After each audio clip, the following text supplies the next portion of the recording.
Hi எல்லாருக்கும் வணக்கம். இன்னைக்கு இந்த வீடியோல ஒரு 9x10 வால்க்கு வந்து பெயிண்ட் பண்ணணும் அப்படின்னா எவ்வளவு செலவாகும் அப்படிங்கறத வந்து இந்த வீடியோல பார்க்கலாம். இதுக்கான கால்குலேஷனை வந்து இப்ப பார்த்துடலாம். சோ தட் நீங்க வந்து ஒரு வீடு ஃபுல்லா பெயிண்ட் பண்றதுக்கு எவ்வளவு செலவாகும் அப்படிங்கறத நீங்களே எஸ்டிமேட் பண்ணிக்க முடியும் இந்த கால்குலேஷனை வச்சு.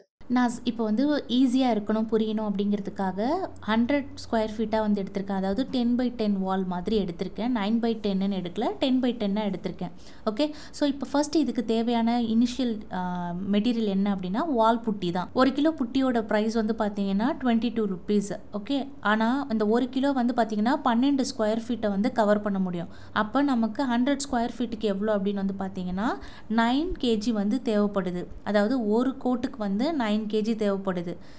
இதே டபுள் கோட்டை கொடுக்கணும் அப்படின்னாங்கன்னா புட்டிக்கு வந்து பார்த்தீங்கன்னா 18 kg வந்து தேவைப்படுது. அதோட ப்ரைஸ் மட்டுமே வந்து பார்த்தீங்கன்னா உங்களுக்கு 396 rupees வந்து வருது. நெக்ஸ்ட்டு புட்டிக்கு அப்புறமா ப்ரைமர் வந்து பார்த்தீங்கன்னா நமக்கு 1 லிட்டர் வந்து 150 ரூபாய்க்கு வந்து கிடைக்கிது. இது வந்து பார்த்தீங்கன்னா 160 ஸ்கொயர் ஃபீட்டை வந்து கவர் பண்ணும் 1 லிட்டரு. அதாவது ஒரு கோட்டுக்கு 160 ஸ்கொயர் ஃபீட்டை வந்து கவர் பண்ணுது. அப்போனா நம்ம வந்து 100 ஸ்கொயர் ஃபீட்டுக்கு எவ்வளோ ஆகுதுன்னா ஜஸ்ட் வெறும் 625 ml தான் வந்து ஒரு கோட்டுக்கு தேவைப்படுது. அப்போ இதோட காஸ்ட் எப்படி பார்க்கலாம் அப்படின்னு வந்து பார்த்தீங்கன்னா நமக்கு வந்து 94 rupees தான் வந்து வருது 100 ஸ்கொயர் ஃபீட்டுக்கு ப்ரைமரோட ப்ரைஸு. ஃபஸ்ட்டு வால் புட்டி, நெக்ஸ்ட்டு ப்ரைமர், நெக்ஸ்ட்டு தான் வந்து பெயிண்ட்டுமே வந்து பார்த்திங்கன்னா நமக்கு வந்து நான் வந்து இருக்கிறதுலே ஹை எண்டில் இருக்கிற ஏஷியன் பெயிண்ட்டோட ராயல் டச் வந்து எடுத்திருக்கேன். அது லிட்ரு வந்து 450 rupees வந்து வருது. ஒரு லிட்டர் வந்து பார்த்திங்கன்னா 80 ஸ்கொயர் ஃபீட்டை கவர் பண்ணும். இப்போ 100 ஸ்கொயர் ஃபீட்டுக்கு எவ்வளோ ஆகுது அப்படின்னா 1.25 லிட்டர்ஸ் வந்து ஒரு கோட்டுக்கு தேவைப்படுது. இதே 2 கோட் அப்படிங்கிறப்ப வந்து பார்த்திங்கன்னா நமக்கு 2.5 லிட்டர்ஸ் வந்து தேவைப்படுது. ஸோ அதோட காஸ்டிங் எவ்வளோ ஆகுது அப்படின்னு வந்து பார்த்தீங்கன்னா நமக்கு வந்து 1124 ரூபா வந்து ஆகுது. இப்போ பெயிண்டருக்கு ஒரு ஸ்கொயர் ஃபீட்டுக்கு வந்து 10 ரூபா அப்படின்னு வச்சோம்னா 100 ஸ்கொயர் ஃபீட்டுக்கு 1000 rupees வந்து ஆகுது ஒரு பெயிண்டரோட லேபர் காஸ்ட் மட்டும். ஸோ இப்போ இது எல்லாத்தையும் ஓவராலாக கால்குலேட் பண்ணி பார்த்தோம் அப்படின்னா 2614 ரூபா வந்து வருது. அப்போ நம்ம இதை ஒரு ஸ்கொயர் ஃபீட்டுக்கு எவ்வளோ ஆகுது அப்படின்னு வந்து பார்த்தோம்னா 26 ரூபா 14 பைசா வந்து ஒரு ஸ்கொயர் ஃபீட்டுக்கு ஆகுது. ஸோ இதுதான் கால்குலேஷன். ஸோ இப்போ வந்து சோஃபார் கால்குலேஷன் வந்து உங்களுக்கு புரிஞ்சிருக்கும். இப்போ இம்பார்ட்டன்ட் விஷயமே இப்போ தான் இருக்குது. ஒரு 100 ஸ்கொயர் ஃபீட் இருக்கிற ஒரு வால்க்கு வந்து எவ்வளோ மெட்டீரியல் தேவைப்படுது அப்படிங்கிறதையும், இல்லை ஒரு எக்ஸாம்பிளுக்கு ஒரு ரூமுக்கு வந்து 400 ஸ்கொயர் ஃபீட் இருக்கிற ரூமுக்கு வந்து எவ்வளோ மெட்டீரியல் தேவைப்படுது அப்படிங்கிறதையும் வந்து முன்னாடியே வந்து இறங்குதா அப்படிங்கிறத நீங்கள் கரெக்டாக செக் பண்ணிக்கணும். ஃபார் எக்ஸாம்பிள் இப்போ வந்து நான் சொன்ன கால்குலேஷன் படி பார்த்தீங்கன்னா அந்த 100 ஸ்கொயர் ஃபீட்டுக்கு வால் புட்டி வந்து 2 கோட்டிங் கொடுப்பாங்க. அதுக்கு 18 kg வந்து தேவைப்படுது. ப்ரைமர் வந்து ஒரு கோட்டிங்னா அதுக்கு 625 ml வந்து தேவைப்படும். பெயிண்ட்டு 2 கோட்டிங்க்கு 2.5 லிட்டர் வந்து தேவைப்படுது.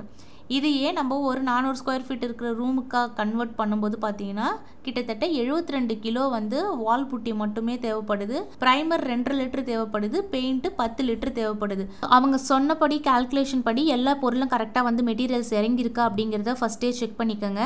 ஸோ இது செக் பண்ணிட்டீங்கன்னா அப்படின்னாவே வந்து ஓகே பொருள்லாம் வந்துருச்சு அப்படின்றது தான் வந்து நம்ம அஷ்யூர் பண்ணிக்க முடியும். நெக்ஸ்ட்டு எண்ட் ஆஃப் த பெயிண்டிங்கில் வந்து உங்களுக்கு வந்து ஏதாவது மெட்டீரியல்ஸ் மீந்துருச்சு அப்படின்னு சொன்னாங்கன்னா ஏன் மீந்துது அப்படின்னு வந்து தெளிவாக கேளுங்க.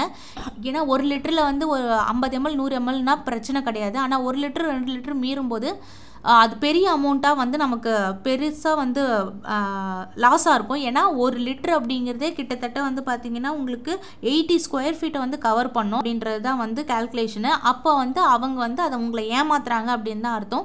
எண்ட் ஆஃப் த பெயிண்டிங் டே வந்து நீங்கள் என்ன பண்ணுவீங்க, சப்போஸ் நிறைய மீந்து போச்சு அப்படின்னா நீங்கள் எடுத்துகிட்டு போயிடுங்கப்பா நான் என்ன பண்ண போகிறேன் அப்படின்னு தான் வந்து சொல்வீங்க. ஸோ சிம்பிளாக அவங்க எடுத்துகிட்டு போயிட்டு இன்னொரு சைட்டுக்கு யூஸ் பண்ணுறதோ இல்லை அவங்க யூஸ் பண்ணுறதோ பண்ணிவிட்டு அவங்களுக்கு தான் லாபமாக இருக்கும். நம்மளை வந்து சீட் பண்ணிட்டாங்க அப்படின்னு அர்த்தம்.